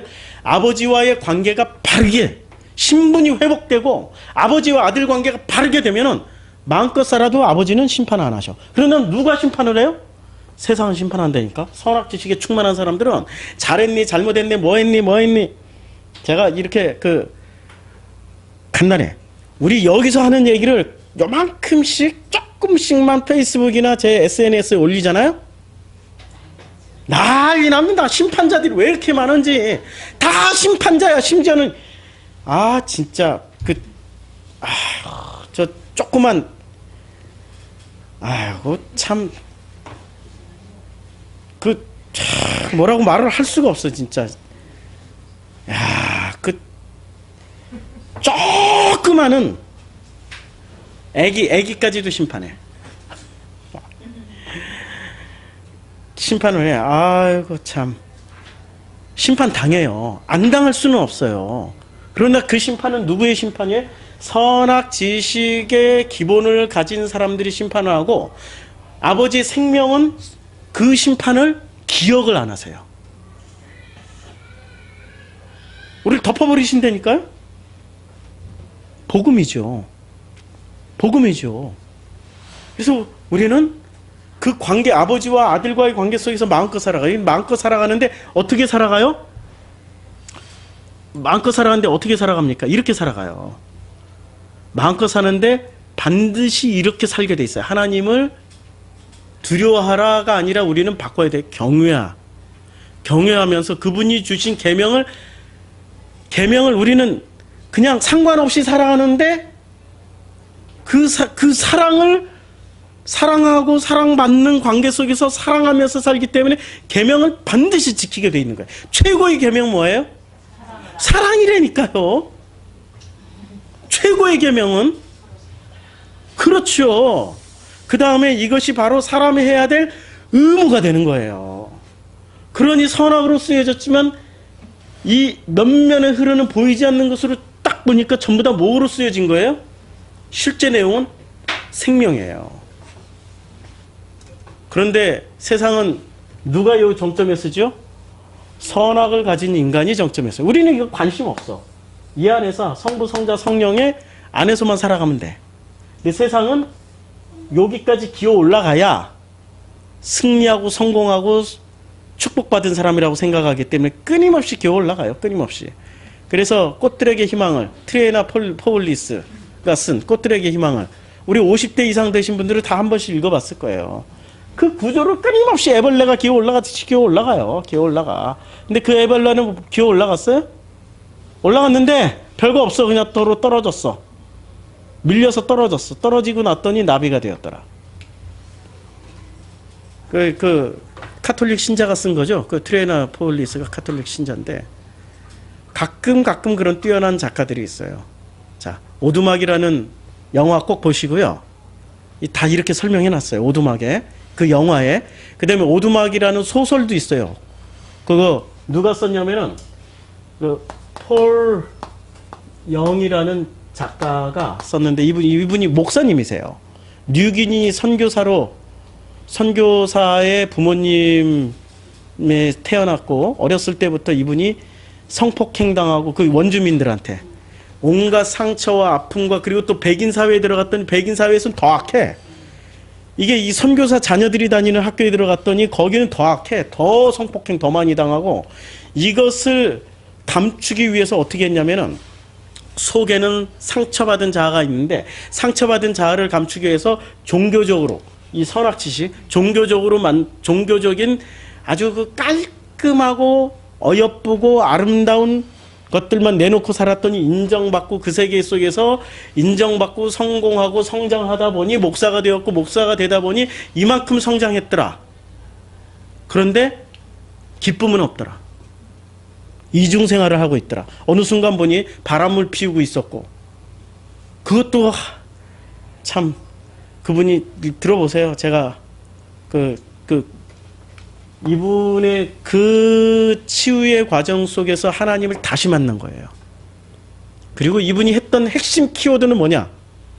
종교는 우리의 외형만 예쁘고 단단하게 아름답게 만들어줄 뿐이다. 우리의 내면은 썩어 문드러지는 것에 관심이 없다. 그리고 이분이 그 썩어 문드러진 자기의 자아를 꺼내놓기 시작했어요. 그 자아를 마음껏 얘기하는, 이제는 부끄럽지도 않고 창피하지도 않고 누구와 손가락질을 하든지 간에 거기서 자유로워졌어. 진리를 알지니 진리가 너희를 자유케 하리라. 자유인이 된 거예요. 자유인이 되었을 때 그 자유를 통하여서 누가 치유를 받죠? 본인이 치유받고 본인이 용서받고 본인이 사랑받고 본인이 화해하고 이러다 보니 주변에 있는 사람들이 살아나기 시작하는 거예요. 우리 밴드에 올렸으니까 꼭 들어보시기를 바랍니다. 야, 전도서 드디어 이제 기도하고 마치고요. 다음 주엔 총정리하겠습니다. 함께 해주신 하나님